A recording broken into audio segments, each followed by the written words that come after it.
দিবে কিছু, গিয়ে দেখে ইবনে ওমর রাদিয়াল্লাহু তাআলা উনি জুতা ঠিকঠাক করতেছেন, জুতা পরিষ্কার পরিচ্ছন্ন করছেন বা জুতা ঠিক করতেছেন।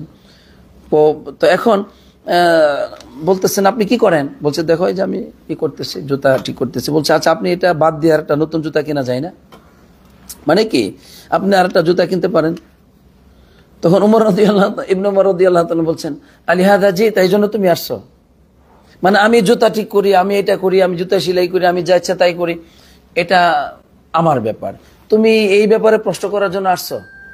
তো দেখেন এখানে বিষয়টা হলো উনি অপছন্দ করেছেন কোনটা, যে তুমি এত সব ব্যাপারে তো প্রশ্ন করার কোনো কারণ, এটা তো তোমার কাজ না। তাহলে এটা কিন্তু আমাদের চরিত্র। আমরা যখনই একজন মানুষের সাথে, আমি হয়তো যাচ্ছি ইসলামী, আমি একটা কথা বলতে যাচ্ছি যে কোনো বিষয়ে একটা প্রয়োজনে, তখন তার সাথে আচ্ছা আপনার মায়ের কি হয়েছে, আচ্ছা ভালো কথা এটা, কিন্তু আপনার ওই যে ছেলেটা যে দুষ্টামি করতেছিল কি জানি কি হলো, আচ্ছা ছেলের ব্যাপারে প্রশ্ন করা শুরু করে দিলেন। তারপরে সেদিন শুনলাম যে আপনাদের ভাই বোনদের মধ্যে বড় যুদ্ধ, ওইটা কি খবর? এইসব বলে তো আপনি ওখানে তার সময় নষ্ট করতেছেন, পরে আপনার কথা আপনি বলতে পারবেন না। তো এই যে অনর্থক কথাবার্তা জিজ্ঞেস করা, অনর্থক কথাবার্তা বলা, এগুলো কিন্তু চরম অন্যায়। সাহাবায়ে কেরামগণ এটা অপছন্দ করতেন, সাথে সাথে প্রতিবাদ করতেন যে তার এই মানে আলামত দেখেন। এজন্য ইবনে মুহাম্মদ বিন রুশ তিনি বলছেন যে এটা এজন্যই তিনি তাকে তিরস্কৃত করেছেন, কারণ সে এমন কথা বলেছে যেটা অনর্থক কথাবার্তা। ঠিক আছে, এজন্য আপনি এত বেশি কথা বলবেন না। আপনি বাড়িতে গিয়েছেন, যাওয়ার পরে বলতেছেন আপনাদের ঘরের দরজাটা মানে ওখানে দেখলাম কালি লাগানো, দরজাটা কালি লাগানো তো খারাপ দেখা যায়, ওটা একটু মানে ই করলে, আপনি তো টাকা পয়সা অনেক দিয়েছে, কালিটা পরিষ্কার করে দিয়েন। আরে ভাই ওখানে কালি লাগা আছে না লাগা আছে আমি জানি না, আমার ঘর। কথা বুঝতে পারছেন বিষয়টা? আপনার ঘরের দরজাগুলো ছাদগুলো কালো হয়ে গেছে, রং টং লাগাই নিয়েন। আরে বেটা তোমার রং লাগাইতে হবে আমি জানি না, আমারটা করতে হবে, আমার তুমি বুঝাবো, আমি ঘরে থাকি। কি বুঝতে পারছেন অনর্থক কথাবার্তা কাকে বলে? এগুলো কিন্তু আমিও করি, আপনিও করেন, করি কিনা? সব ফালতু কথাবার্তা, কোনো 5 পয়সা লাভ নাই। তাহলে টাকা দিয়ে যান, আপনার যদি এতই জ্ঞানী মানুষ হন 10,000 টাকা দিয়ে যান, বলেন যে রংটা করে নিয়ে, তাহলে বুঝবো যে সওয়াবের কাজ করলেন, জাযাকাল্লাহ খাইরান। তাহলে প্রথম বিষয় মানুষের বিষয়ে গবেষণা করা, মানুষের আখবার সংবাদ। 2 নম্বর বিষয় হচ্ছে যে মানুষ কোনো বিষয়ে গোপনে কথা বলতেছে, সেই গোপন জায়গাতে প্রবেশ করা, অথবা 2 জন ব্যক্তি কথা বলতেছে, সে আপনাকে নেয়নি, সেটাকে চুপি চুপি করে শোনা, এটা হচ্ছে আরেকটি অনর্থক কাজকর্মের অন্যতম নমুনা। নাউজুবিল্লাহ, এটা আছে না নাই? আপনি কথা বলতেই পারবেন না 2 জনে, আরেকজনে দেখবেন যে খাইতেছে, দেখবেন যে কিসের খাচ্ছে, পুরোটা আপনার দিকে দৃষ্টি তার, নাকি তাই না? গোপনে, সবসময় গোপনে আপনার পিছনে লেগে আছে। তো এই জন্য এটা সম্পূর্ণরূপে হারাম কাজ, এবং এই ব্যাপারে আল্লাহ নবী সাল্লাল্লাহু আলাইহি ওয়াসাল্লাম কঠিন শাস্তির ঘোষণা করেছেন। যারা মানুষের গোপন কথা শুনবে, আড়ালে কান পেতে শুনবে, আমরা বলি না কান পেতে শোনা, এই কান পেতে যারা মানে কথাবার্তা শুনবে মানুষের, তো এই ব্যাপারে কঠিন শাস্তির কথা আসছে। সেটা কেমন? ইবনে আব্বাস রাদিয়াল্লাহু তাআলা আনহু বলছেন, যা বুখারীতে এসেছে, আল্লাহ নবী সাল্লাল্লাহু আলাইহি ওয়াসাল্লাম বলছেন মান ইসতামা ইলা হাদিসি কওমিন, যে ব্যক্তি কোন কওমের কথাবার্তা শুনবে, মানে মনোযোগ দিয়ে শুনবে কি বলতেছে, ওহুম লাহু কারিহুন, তারা পছন্দ করে আমাদের কথাবার্তা, আমরা পারিবারিকভাবে আমরা আলোচনা করতেছি, প্রতিবেশী শুনবে, এটি কি আপনারা চান? যদি শোনানোর দরকার ছিল তাহলে তো আপনারা নিয়ে আসতেন, তাই না? আপনারা ঘরে কথা বলতেছেন, প্রতিবেশী এসে শুনতেছে, কি বলে তারা রাত 12টা 1টা 2টায় কথা বলতেছেন, তারা ওই আপনার প্রতিবেশী ঘুমাবে না, শুনবে কি বললো কি করে। নাউযুবিল্লাহ, এই সমস্ত চরিত্রহীন মুসলমানদেরকে আল্লাহ নবী কি বলছেন, যে যারা এইভাবে মানুষের কথা শুনবে এবং তারা অপছন্দ করছে, সুব্বা ফি উযুনিহি আল উনুক ইয়াউমাল কিয়ামা, কিয়ামতের মাঠে তার কানের মধ্যে এরকম সুব্বা ফি উযুনি আল উনুক, উনুক মানে এই গলিত সীসা তার কানে ঢেলে দেওয়া হবে। নাউযুবিল্লাহ, গলিত সীসা। কারণ মানুষের খবর তোমাকে শুনতে কে বলেছে, কি অধিকার দিয়েছে? মানুষের গোপন বিষয় শোনার পর এগুলো মানুষের কাছে বলে বেড়াবে। এজন্য রাতের বেলা আপনারা আলোচনা করেছেন, সেই খবর আপনার প্রতিবেশী বাজারে সংবাদ দিয়ে দিয়েছে, দুনিয়াতে সব জায়গাতে ছড়িয়ে দিয়েছে, এই হয়েছে এই হয়েছে। এভাবে মানুষ, মুসলমান ধ্বংসস্তূপে পরিণত হচ্ছে, এভাবে মানুষ জাহান্নামের অতল গহ্বরে নিমজ্জিত হচ্ছে। নাউযুবিল্লাহ, নাউযুবিল্লাহ। এগুলো থেকে আমাদেরকে অবশ্যই ফিরে আসতেই হবে, 1000 বার আসতে হবে, আপনাকে আসতেই হবে। আল্লাহ আমাদেরকে বুঝবার তৌফিক দান করুন, আমিন। এরপরে ফাত্তাত, ওই ফিতনা সৃষ্টিকারী যারা, এগুলো শোনার পরে অন্যের কাছে বলা বলি করে, নবীজি বলছেন এই ফাত্তাত, এই ফিতনাবাজ যারা ফিতনা সৃষ্টি করে এগুলো জান্নাতে প্রবেশ করবে না, নাউজুবিল্লাহ। বুখারী মুসলিমের হাদিস। সুতরাং খবরদার মানুষের কথাবার্তা এক জায়গা থেকে অন্য জায়গায় এগুলো ছড়াছড়ি করা যাবে না। আল্লাহ আমাদেরকে হেফাজত করুক, আমিন। 2 নম্বর চরিত্র আমরা পেয়ে গেলাম, গোপন বিষয় শোনা। 3 নম্বর চরিত্র হচ্ছে বা 3 নম্বর নমুনা হচ্ছে এই বাহথুহু আন উয়ুবিন নাস ওয়া তাতাব্বুউ আওরাতিহিম, যে মানুষের দুষ্ত্রুটি তালাশ করা, মানুষের দোষ ত্রুটি খোঁজাখুঁজি করা, মানুষের গোপন বিষয়গুলো খোঁজাখুঁজি করা।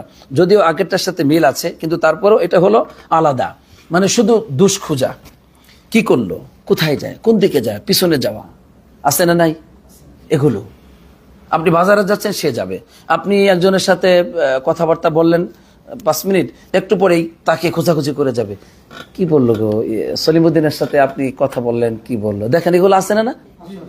আপনাকে জিজ্ঞেস করবে। আপনি বাজারে চা খেয়েছেন, কি আজকে ওখানে চা খেলা, ও তোমার সাথে একটা লোক দেখলাম নতুন, কে কি বললো। মানে আপনার সবসময় দোষ খোঁজাখুঁজি করা, কোথায় কি করতেছে, সে কোথায় গেল, আজকে শহরে যাচ্ছে, সাইকেল দিয়ে যাচ্ছে না মোটর সাইকেলে, না গাড়ি দিয়ে, কার সাথে যাচ্ছে, কোথায় গেল, সব বিস্তারিত বিবরণ আপনার খোঁজখবর নিচ্ছে। এ তাতাব্বুউ আওরাতিহিম, আর দুষ্ত্রুটি তালাশ করতেছে, কোথায় কি আছে। তো যে তালাশ করতেছে তার বুঝি কোনো দোষই নেই, আলহামদুলিল্লাহ। কি বলেন?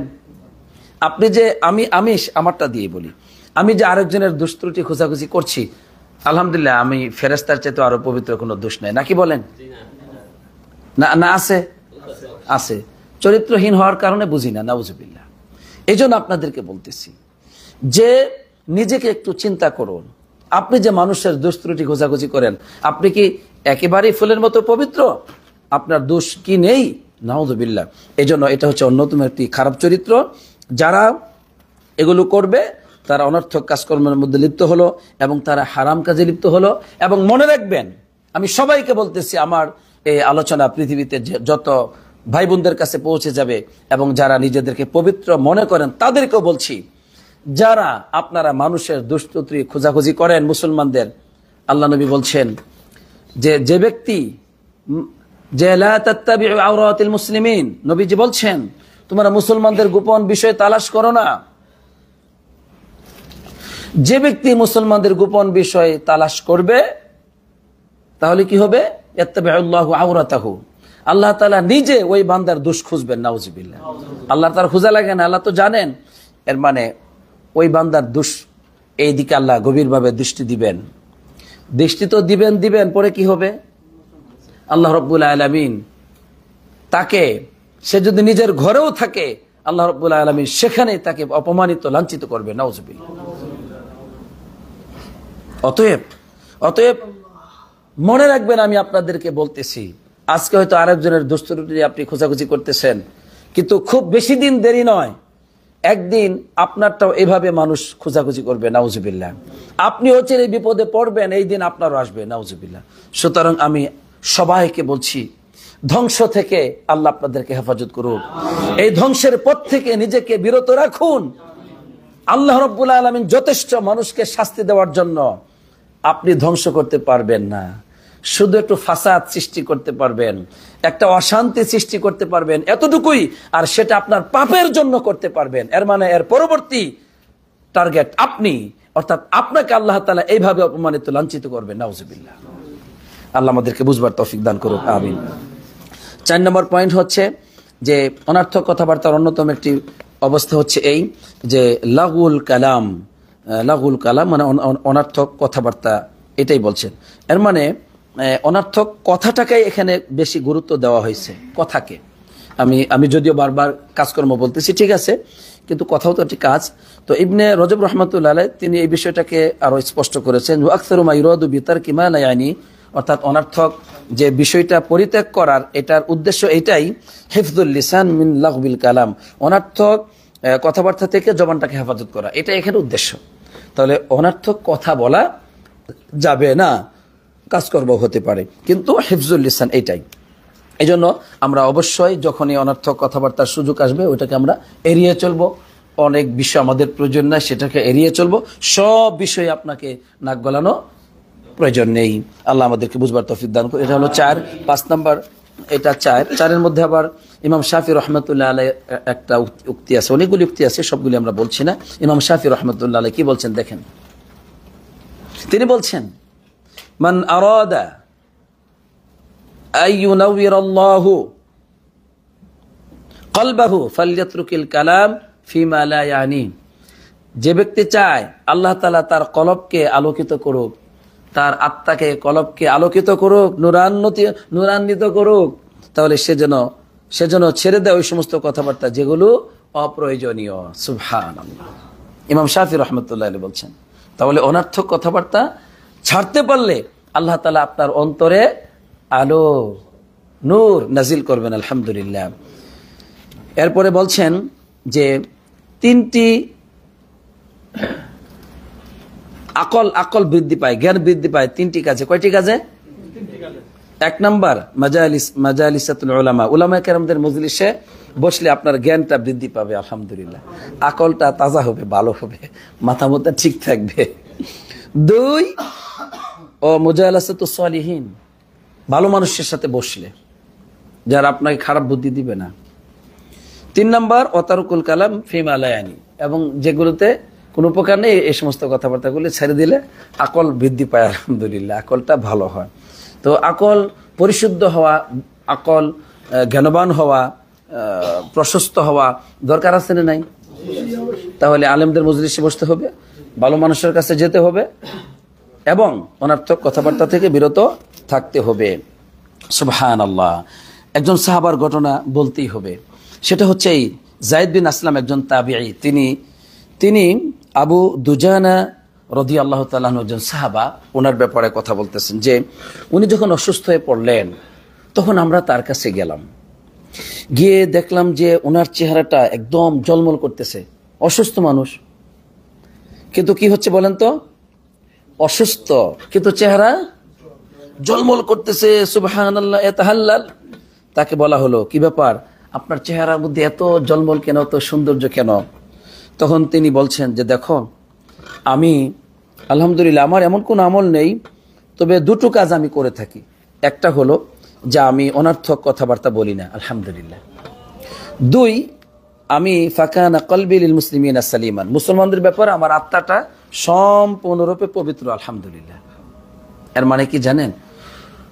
মুসলমানদের ব্যাপারে তিনি কোনো হিংসা, বিদ্বেষ, ক্রোধ, রাগ রাখেন না, আলহামদুলিল্লাহ, মুসলমানের ব্যাপারে। এখন আমাদের অন্তরে সবচেয়ে বেশি রাগ, ক্রোধ, হিংসা, বিদ্বেষ, শত্রুতা, অন্তর্জ্বালা, তুষের আগুন কাদের ব্যাপারে বেশি? কাফেরদের ব্যাপারে না মুসলমানদের ব্যাপারে? তাহলে চেহারার মধ্যে কেমনে সৌন্দর্য ছাপ আসবে বলেন? আপনি সুন্দর মানুষ হয়েছেন তো কি হয়েছে, চেহারা জলমল করবে না।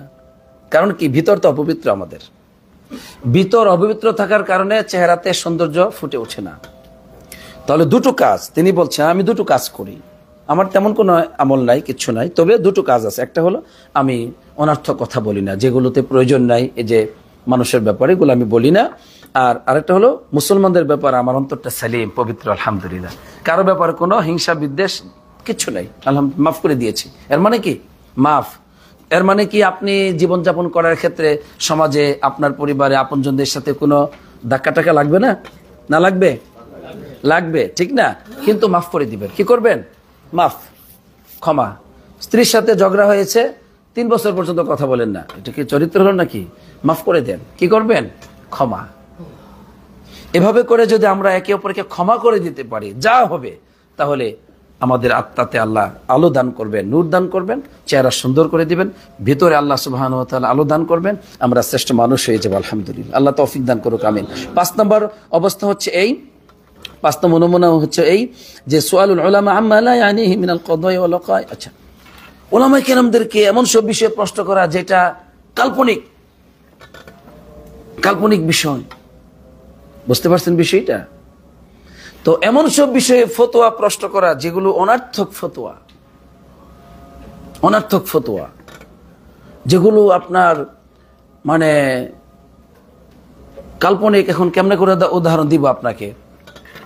হ্যাঁ, একটা উদাহরণ দেই যে শায়েখ, এই আমার বাড়িতে আমি চাই মানুষের হক যেন নষ্ট না হয়, কিন্তু এই যে অনেক ধুলাবালি যে আমার বাড়িতে চলে আসে মানুষের, আমি তো রাস্তার সাইডে থাকি, অনেক গাড়ি ঘোড়ায় যে ধুলাবালি চলে আসতেছে, কত মানুষের হক এগুলো। এখন এটার জন্য কি আমার কোনো কাফারা দেওয়া লাগবে? চিন্তা করেন দেখি, কত মানুষের হক নষ্ট করতেছে, সেটার চিন্তা নাই। মানুষের ধুলাবালি এগুলো কোন লোকের জানি ক্ষেত থেকে আসছে, কোন লোকের জানি ভালোগুলো এইভাবে আরেক গাড়ির চাক্কার মধ্যে লেগে আমার বাড়িতে চলে আসছে, এই যে আসতেছে, কাপড় চোপড় নষ্ট হচ্ছে, বাড়িতে আসতেছে, এগুলো ফেলে দিচ্ছি, এগুলোর জন্য কি জাহান্নামে যাওয়া লাগবে? মানে আপনার প্রশ্ন অনার্থক প্রশ্ন, পাগল বানিয়ে ফেলাই আমরা উলামায়ে কেরামদেরকে পেলে, ঠিক না ঠিক? এগুলো আছে না নাই? কিছু মানুষ ওদিকে জামাত চলে যাচ্ছে, প্রশ্ন করতেই আছে, রাত 3টা বেজে গেছে, প্রশ্ন করতেই আছে, বেটা ঘুমাবি কখন আর ফজর পড়ি কখন? এরপরে দেখবেন ফজরের সময় ঘুমাই আছে, টেনশন মুক্ত। এই লোক নাকি ফতোয়া জিজ্ঞাসা করে। তো এই যে অবস্থা, এই বেশি বেশি প্রশ্ন করা অনর্থক বিষয়, এটাও কিন্তু কিনা অনর্থক কথাবার্তার মধ্যে পড়ে যায়, নাউজুবিল্লাহ।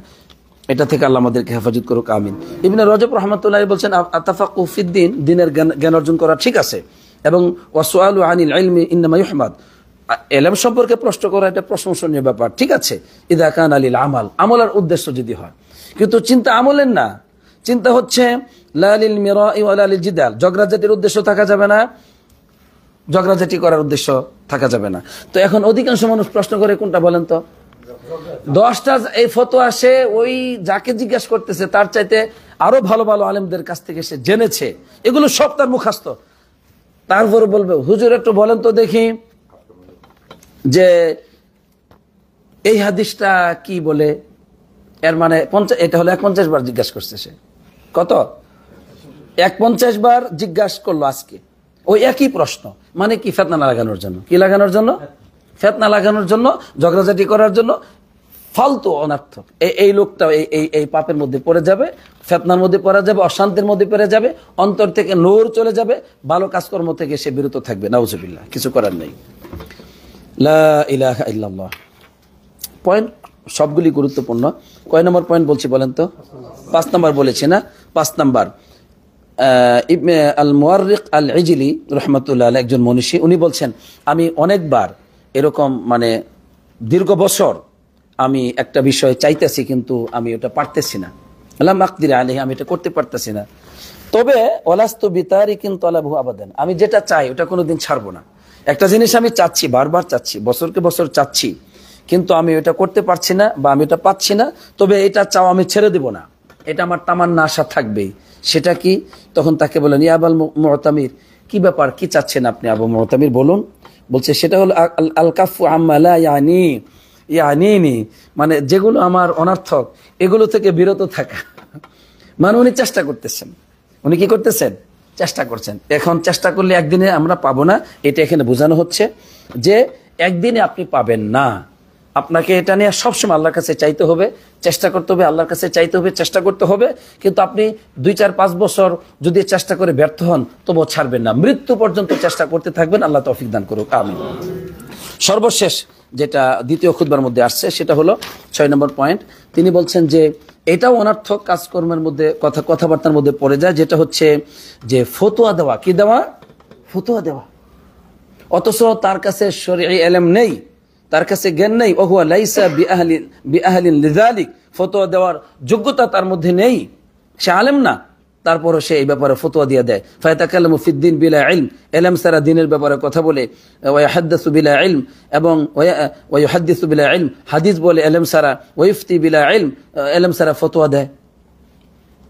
এটা আছে না নাই? আপনি যে কোনো জায়গায়, যে কোনো হোটেলে, যে কোনো আপনার চায়ের দোকানে গিয়ে যদি একটা মাসলা জিজ্ঞাসা করেন, বা এই ব্যাপারে আপনারা কি জানেন, দেখবেন যে সবাই ফতোয়া দিচ্ছে, অথচ একটাও নামাজই পড়ে না, এবং অজু ভাঙ্গে কেমনে, অজু ভাঙ্গার কারণও জানে না। তারপর আপনাকে বড় বড় বিষয় ফতোয়া দিয়ে দিবে, বলছে এইটাই আপনি জিজ্ঞাসা করুন ওলামায়ে কেরামদের। আমি এরকম শুনছিলাম দাদার কাছ থেকে, দেখছেন সে সুন্দর সুন্দর ফতোয়া দিচ্ছে। এনি টাইম যে কোনো জায়গায় আপনি ইসলাম সম্পর্কে বলবেন, দেখবেন যে সেখানে মুফতি সাহেবদের অভাব নাই। যদি বলেন যে তাহলে একটা কাজ করি, লা ইলাহা ইল্লাল্লাহর অর্থ বলেন, বলবো এটা তো ছোট সময় পড়ছিলাম, পরে ভুলে গেছি, আচ্ছা আরেকদিন চেষ্টা করবো নি। তো এই হলো অবস্থা, অথচ ফতোয়া দিচ্ছে, নাউজুবিল্লাহ। তো এটাও কিন্তু অনর্থক কাজকর্মের মধ্যে, কথার মধ্যে পড়ে যাবে। শাইখুল ইসলাম ইবনে তাইমিয়া রাহমাতুল্লাহ আলাইহি তিনি বলছেন যে হ্যাঁ, যে ব্যক্তি দ্বীনের ব্যাপারে ইলম ছাড়া কথা বলবে, কানা কাযিবান, সে মিথ্যাবাদী। ইলম ছাড়া দ্বীনের ব্যাপারে কথা বলবে, সে মিথ্যাবাদী। ওয়া ইন কানা লা ইয়াতাআম্মাদুল কাযিব, যদিও সে ইচ্ছাকৃতভাবে মিথ্যা বলতে চায় না, মিথ্যা বলার কোনো ইচ্ছা নেই, কিন্তু দিনের ব্যাপারে কথা বলেছে, জ্ঞান ছাড়া সে মিথ্যাবাদী। অতএব খবরদার, ইসলামের ব্যাপারে কথাবার্তা বলার থেকে আপনাকে আমাকে সতর্ক থাকতে হবে। আল্লাহ আমাদেরকে বুঝবার তৌফিক দান করুক, আমিন। সর্বশেষে আমি ইবনুল কাইয়িম রাহমাতুল্লাহ আলাইহি তিনি বলছেন যে একজন ব্যক্তি সে যদি অনর্থক মানে কথাবার্তার মধ্যে বিরত থাকে, যে এই যে জবানটাকে ব্যস্ত রাখে, তাহলে কিন্তু ভালো কথা সে বলতে পারবে না যতক্ষণ পর্যন্ত ওই বাতিল কথা এগুলো থেকে সে ফিরে না আসবে। একজন ব্যক্তি তার অঙ্গ প্রত্যঙ্গকে যদি সে আল্লাহর আনুগত্য ছাড়া অন্য কাজে ব্যস্ত রাখে, তাহলে সে কিন্তু আল্লাহর আনুগত্য থেকে বিরত থাকবে যতক্ষণ ওই অনর্থক কাজ থেকে সে ফিরে না আসবে, অঙ্গ প্রত্যঙ্গকে না ফিরাবে। এমনি ভাবে তার যে কলবটা আছে, এই কলবটা দিয়ে আল্লাহর মহব্বত ছাড়া যদি অন্য কিছুর প্রতি আকৃষ্ট থাকে, তাহলে কিন্তু আল্লাহর মহব্বত থেকে সে বঞ্চিত হবে। সে কোনোভাবেই আল্লাহর মহব্বতের মধ্যে নিজেকে, নিজের আত্মাকে সে পরিপূর্ণ রাখতে পারবে না, ভালো রাখতে পারবে না যতক্ষণ পর্যন্ত সে ওইটা থেকে ফিরে না আসবে। এর মানে আমার জবান, আমার অঙ্গ প্রত্যঙ্গ, আমার আত্মা, এগুলো দিয়ে যদি আমি ভালো কাজে আমি ব্যস্ত না রাখি, তাহলে কিন্তু এগুলো অনর্থক কাজে ব্যস্ত হয়ে যাবে। তাই আমাদেরকে যেটা করতে হবে, সর্বদাই ভালো কাজের সাথে জীবনটাকে সম্পৃক্ত রাখতে হবে। আলহামদুলিল্লাহ। আমার প্রিয় ভাই, আমার সম্মানিত দিনী বন্ধুগণ, এবং যারা আমার লাইভের মাধ্যমে যারা বিভিন্ন জায়গা থেকে দেখছেন, শুনছেন, তাদের কাছে সবাইকে আমি এই অনুরোধ করছি, আসুন আমরা এই হাদিসটির উপর আমল করি, এই আজকের আলোচনার উপর আমাদের জীবনকে সাজানোর চেষ্টা করি, বারবার চেষ্টা করি, আল্লাহর কাছে কান্নাকাটি করি। তাহলে আমরা অসংখ্য ফিতনা, ফাসাদ, ধ্বংস, বিপদ, মুসিবত থেকে বেঁচে যাব। অন্তর আলোকিত হবে, জবান আলোকিত হবে, জীবনে নানা ধরনের এবং বিভিন্ন দিক এবং বিভাগে বরকতের পথ আল্লাহ তাআলা খুলে দিবেন। আলহামদুলিল্লাহ।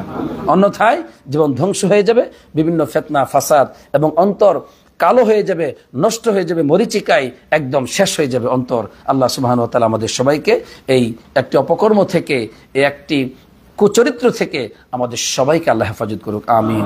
আসসালাতু ওয়াসসালামু আলা নবিয়িনা মুহাম্মদ ওয়া আলা আলিহি ওয়া সাহবিহি আজমাইন।